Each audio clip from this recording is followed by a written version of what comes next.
Alright class, in today's video we're going to be talking about our final topic we'll be covering in Unit 2, which is going to be objects in free fall. So when we look at objects that are in free fall, pretty much all we have is something that's going to be dropped. It's going to be traveling back down to Earth in its own will. So what we say is these objects that are dropped, they're going to be accelerating back down to Earth because of the force of gravity. So one thing that we saw in the video Thursday's class where we were looking at, on Tuesday's class when we were looking at the bowling ball and the feather, is if we ignore air resistance, so you can pretend like everything is in a vacuum, all objects are going to have the exact same acceleration when they're in free fall. So hopefully what you guys will get as a result from your lab is that the acceleration due to gravity is always going to be 9.8 meters per second squared. So what we do is we use small variable g to represent this acceleration due to gravity. It's going to be 9.8 meters per second squared.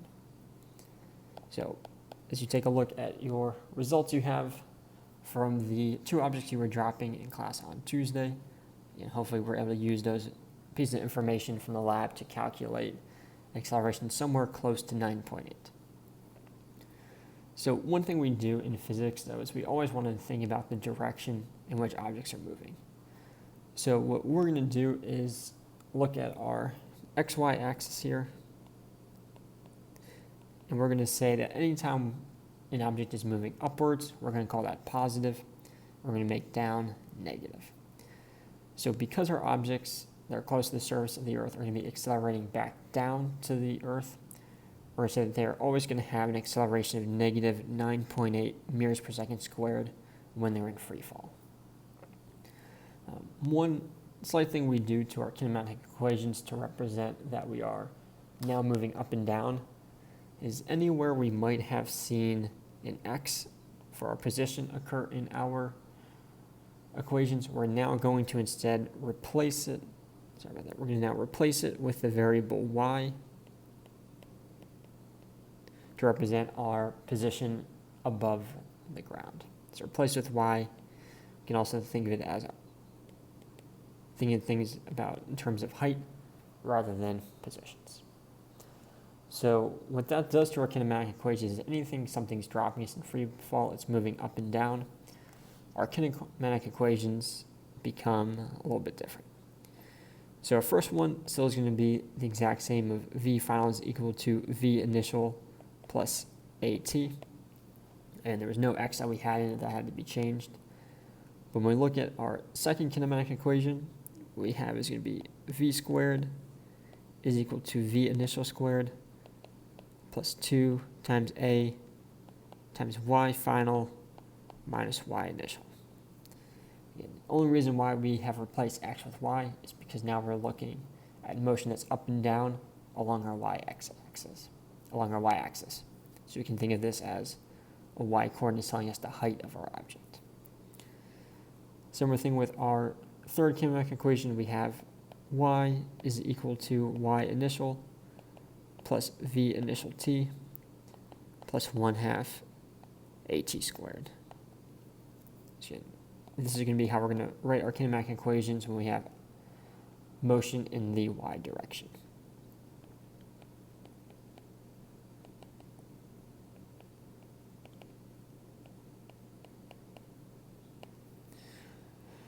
So our first example we're going to look at is we're going to pretend that we are standing at the top of the Empire State Building and we're going to be dropping a penny and we want to figure out what velocity that penny is traveling at when it hits the ground. Again, because we are making this assumption that we're going to be ignoring air resistance, the kind of more complicated ideas of terminal velocity will not come into play here. So in real life, the penny is actually not going to be traveling at as high of a rate as what we're going to calculate, but again, we're making this assumption that we're going to be ignoring air resistance. So yeah, first thing I'm going to do is I'm going to draw our Empire State Building here, and it's going to be a building that's going to be 373 meters tall.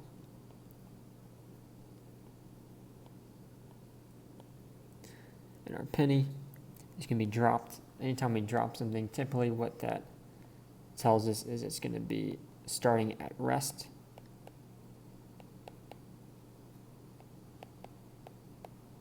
So you think about the penny that you're holding in your hand. While it's in your hand, it's not moving. Once you drop it, it does start to move.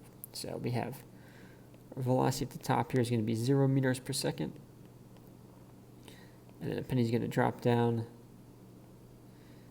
until some point here where it hits the ground. It's going to be traveling with some downwards velocity that we're trying to solve for.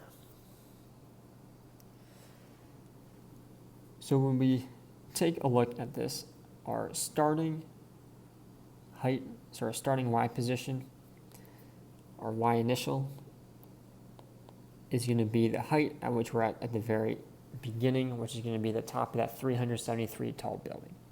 So our initial height is going to be 373 meters. As we hit the ground at the bottom, again, I think the easiest thing to do is we're going to call ground level, give it a height of 0 meters. So we're traveling from 375 down to a final height of 0 meters. Our initial velocity is going to be 0 meters per second because we're starting at rest as we drop this penny. Our final velocity, this unknown thing we're trying to solve for. Last two quantities, we have our acceleration and time. So because we're in free fall, this object is dropping. Our acceleration is always going to be this negative 9.8 meters per second squared in the y direction anytime something's dropping. So acceleration will have negative 9.8 meters per second squared. Again, nothing so far has given us any information about time, so we'll leave it blank. So taking a look at the information we have here, because I don't know time, it means I can't use equation number 1 or number 3. So I'm going to have to go with our v squared is equal to v initial squared plus 2 times acceleration times y final minus y initial. So our final velocity squared here is going to be equal to initial, which we'll plug in as 0, plus 2, and our acceleration is going to be negative 9.8. Then our y final is 0. Our y initial is just 373 meters. And from here, all I'm going to do is solve for my velocity. So 0 squared is obviously 0. If we do 2 times negative 9.8, we're going to have a negative 19.6. If I do 0 minus 373, we're going to have a negative 373 meters there.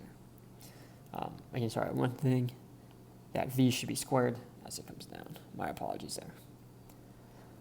So next, if we take negative 19.6 times 373, we're going to get a positive 7,310.8. Again, anytime we have a negative multiplied by with a negative, we're going to get a positive. It's going to have 7,310.8. And what I'm going to do is I'm going to take the square root of both sides. So our velocity is equal to, and here's the kind of tricky thing, anytime we take a square root to both sides, our v can either be plus or minus whatever value we get. So if I take the square root of 7,310.8, we are going to get a value of plus or minus 85.5 meters per second. So what I have to do now is decide, is this velocity should be positive or is it going to be negative? Again, the big thing, we're always going to say the up direction is positive, the down direction is negative. So because this penny is moving downwards, it's going to have a velocity that's equal to negative 85.5 meters per second.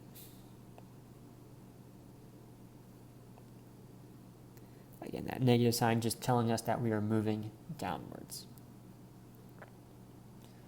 So some of the situations we'll be looking at over the next few days here, we'll be dealing with objects that we're going to drop. There's also going to be times where instead of just dropping an object, we're actually going to be throwing something upwards. So let's say we take a tennis ball and throw it straight up in the air. We want to factor in the fact that we're going to have an initial velocity with it. So again, because objects are not always dropped from rest, sometimes they're thrown.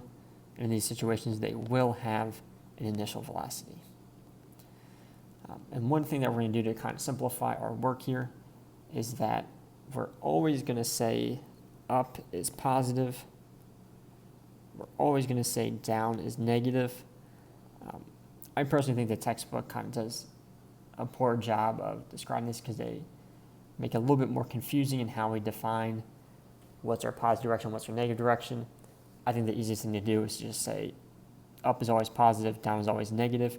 So ignore what the textbook says for this section. But what we have is because down is negative, we're always going to be accelerating downwards. So force of gravity is always pulling us down. It doesn't matter how our velocity is moving. Acceleration is always downwards. So our acceleration is always going to be this negative 9.8 meters per second squared in the y direction. So the reason why we set up upwards as being positive and down as negative is that there are cases where our velocity and our acceleration are actually going to be in different directions. So what that looks like is, let's say we have a person who's holding a tennis ball and they throw that tennis ball upwards. So that tennis ball, it's going to travel up, it's going to hit some top point up here, and then it's going to come back down until it hits the ground. So if we're to kind of break down that motion and look piece by piece here, our tennis ball is going to start up with some initial velocity traveling upwards. At the same time that velocity is upwards, we know gravity is always going to be acting upon the object. Gravity is going to be bringing us down, where that acceleration to gravity is going to be negative 9.8 meters per second squared. And as our tennis ball travels up, what gravity does is it slows us down as we move upwards, so that ball is going to have a smaller velocity going upwards. Acceleration is going to stay the exact same here. It's still going to be negative 9.8 meters per second squared. Now there's something that occurs really interesting when we get to the kind of maximum peak point of the motion of this tennis ball. Here, I'll draw it up just a little bit higher here, give some space. So the weird thing is, we know this tennis ball is traveling upwards, so it's going to have a positive velocity. At some point, it's going to reach this maximum point where it's then going to kind of turn around and start dropping backwards. So it's going to start to fall down. It's going to have a negative velocity. So what happens is, in order for us to go from the tennis ball moving up to the tennis ball moving down, at some point it's actually going to momentarily, in a split second, come to rest where it has a velocity that's equal to 0. Again, our acceleration is always going to be constant, always acting at this negative 9.8 meters per second squared. But there's going to be the split second when we reach the maximum height of the tennis ball, where at this max height, it's going to have a velocity of 0 in the y direction. From there, again, once it reaches this max point, it's going to start to drop back down to the earth. I'm going to draw this motion just off to the right here, but again, think of this as traveling up and down in a straight vertical line. But this split second later, this tennis ball is going to start to be moving downwards with a velocity. And again, just as before, our acceleration is still going to be this negative 9.8 meters per second squared. As the tennis ball travels further, all it's going to be doing is traveling at an even higher speed. So we'll say our velocity is getting bigger as a result of this acceleration. But at the end of the day, our acceleration is still going to be our negative 9.8 meters per second squared.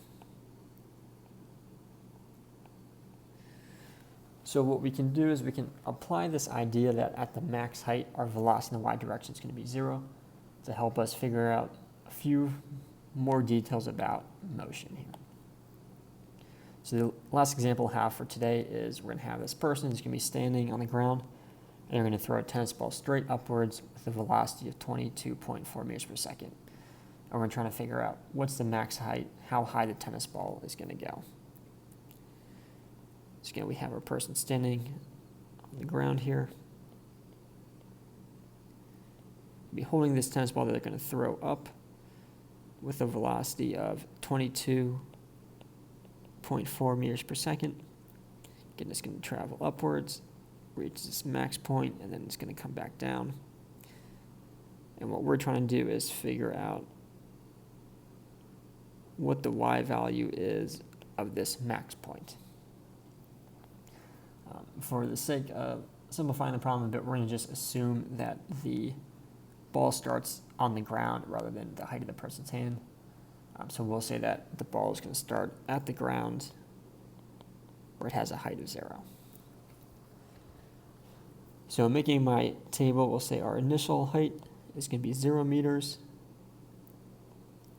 Our final height is going to be this unknown we're trying to solve for. Our initial velocity is going to be equal to a positive 22.4 meters per second, because again, it's positive because it's thrown upwards. Our final velocity is, because we're looking at our maximum height here, we say that at the max height,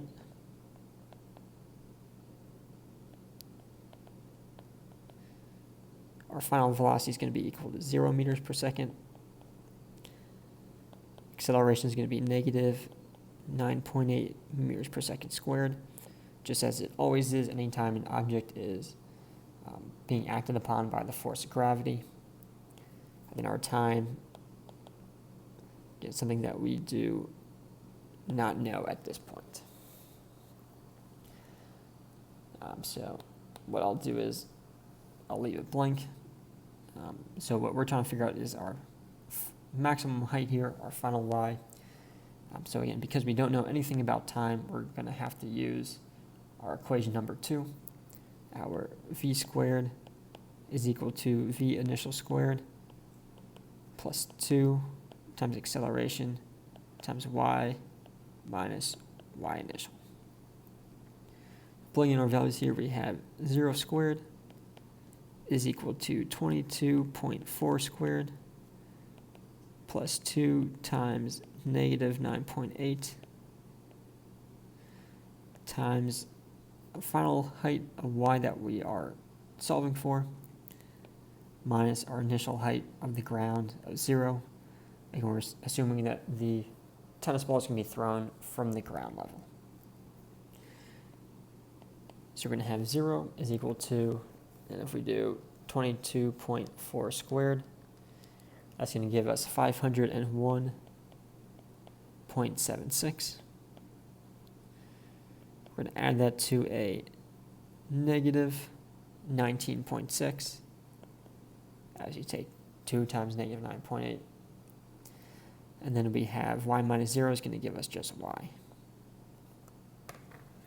So in order to isolate our variable here, all I'm going to do is subtract 501.76 to both sides. Again, my apologies, I left out the negative sign. 2 times negative 9.8 is going to be a negative 19.6.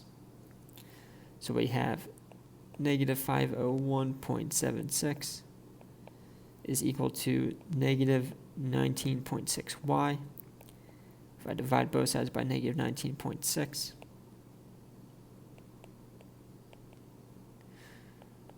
we get our final height is going to be negative 501.76 divided by negative 19.6.